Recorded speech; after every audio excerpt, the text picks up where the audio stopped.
बिस्मिल्लाहिर्रहमानिर्रहीम। अस्सलाम वालेकुम। मैं हूँ शाज़िया शेख और वेलकम करती हूँ आपको लजीज़ मसाला किचन में। उम्मीद करती हूँ कि आप सब खैरियत से होंगे और मेरी दुआ है कि अल्लाह ताला आप सबको शादोआबाद रखे और अपने हिफ्ज़ अमान में रखे। तो आज मैं आपके लिए बहुत ही ज़बरदस्त रेसिपी लेकर आई हूँ जो कि गर्मियों के मौसम के लिए सबकी फेवरेट है। तो आज हम बनाएंगे इमली आलू बुखारे का शरबत, वो भी घर पे, और बाज़ार से कई गुना बेहतर बनाएंगे हम। तो किस तरह से ये इमली आलू बुखारे का शरबत बनाया जाता है, आपने वीडियो को पूरा वॉच करना है, बिना स्किप किए सारे पॉइंट्स नोट करने हैं, तो वीडियो के लास्ट तक मेरा साथ दीजिएगा। तो चलें शुरू करते हैं। तो ये हैं जी मेरे पास इमली आलू बुखारा, और ये दोनों की क्वांटिटी मैंने तकरीबन सेम ली है। तो इनको हम भिगो देते हैं और इनको आपने तकरीबन 4 से 6 घंटे के लिए भिगोना है। तो मैं यहाँ पर इनमें पानी शामिल कर रही हूँ और 4 से 6 घंटे के लिए भिगोऊंगी इनको। तो आप आलू बुखारा देख सकते हैं कि आप जब भी ख़रीदें तो बिल्कुल इसी तरह से देख के ख़रीदें कि जो गीला गीला हो, और जो ड्राई हो जाता है वो बहुत पुराना होता है। तो यहाँ पर जी हमने इनको तकरीबन 4 घंटे के लिए भिगो के रखा था, और आप देख सकते हैं कि इनकी लुक कुछ इस तरह से है। इसके जो सीड्स हैं वो बड़ी आसानी से अलग हो रहे हैं और पल्प भी बहुत आसानी से अलग हो रहा है। तो चलिए जी अगला काम करते हैं। यहाँ पर हमने एक बॉल लिया और इनको एक बॉल में पलट लेंगे हम। तो यहाँ पर जी इमली का जो पल्प है इसको हम अलग करेंगे और जो इसकी गुठलियाँ हैं इनको अलग करेंगे।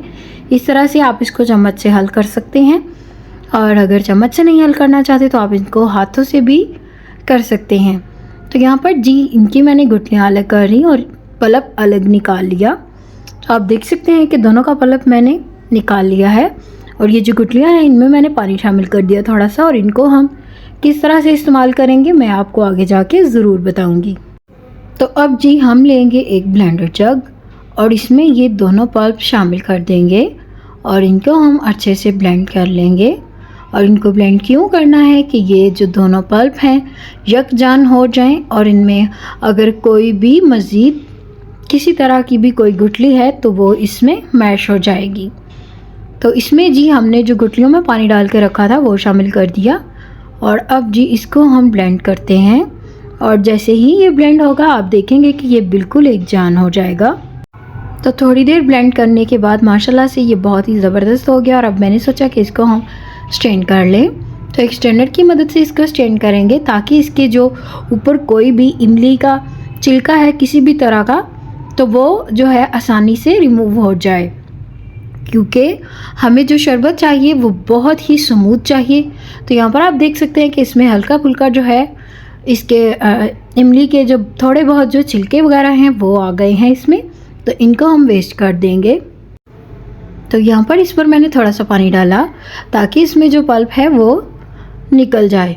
तो यहाँ पर जी माशाल्लाह से हमारा जो ये पल्प है शरबत के लिए बिल्कुल रेडी हो गया है, और अब इसको पकाते हैं हम। तो हमने लिया एक पैन और इसमें हम ये पल्प सारा शामिल कर देंगे। तो यहाँ पर इसको पकाएंगे हम, और इसमें मज़ीद थोड़ा सा पानी शामिल करेंगे ताकि ये अच्छी तरह से पक जाए, और इसको आपने हाई टू मीडियम फ्लेम पर पकाना है। तो यहाँ पर मैं इसमें 1 प्याली चीनी शामिल कर रही हूँ, और चीनी को हम इसमें अच्छे से मेल्ट करेंगे, और जब ये बिल्कुल गाढ़ा होने लग जाए तो फिर चूल्हा बंद कर देंगे। तो आपने इसको बिल्कुल सर पे खड़े रह के बनाना है, इसको छोड़ नहीं देना।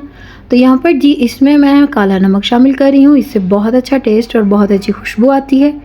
1/4 टीस्पून जाएगा काला नमक, और इसके साथ ही हम 1 टीस्पून इसमें दूसरा नमक शामिल कर देंगे जो कि इसके टेस्ट को स्टेबल करेगा। हाई टू मीडियम फ्लेम पर मज़ीद इसको पकाएंगे, और इसको इतना पकाएंगे कि ये बिल्कुल गाढ़ा हो जाए। अगर आप वीडियो देखते हुए यहाँ तक आ गए हैं तो वीडियो को लाइक कर दें और चैनल को सब्सक्राइब कर दें, और बेल आइकन पर प्रेस करना मत भूलें ताकि आपको आने वाली हर न्यू वीडियो का नोटिफिकेशन सबसे पहले मिल जाए।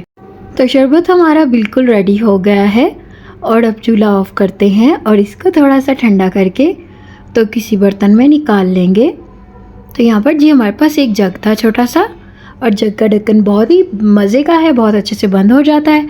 तो इसमें हमने डाल लिया शरबत, और अब इसको सर्व करते हैं। यहाँ पर हमने बर्फ़ डाली गिलासों में, और इनमें थोड़ा थोड़ा शरबत शामिल कर दिया, और अब जी इसमें पानी शामिल करते हैं।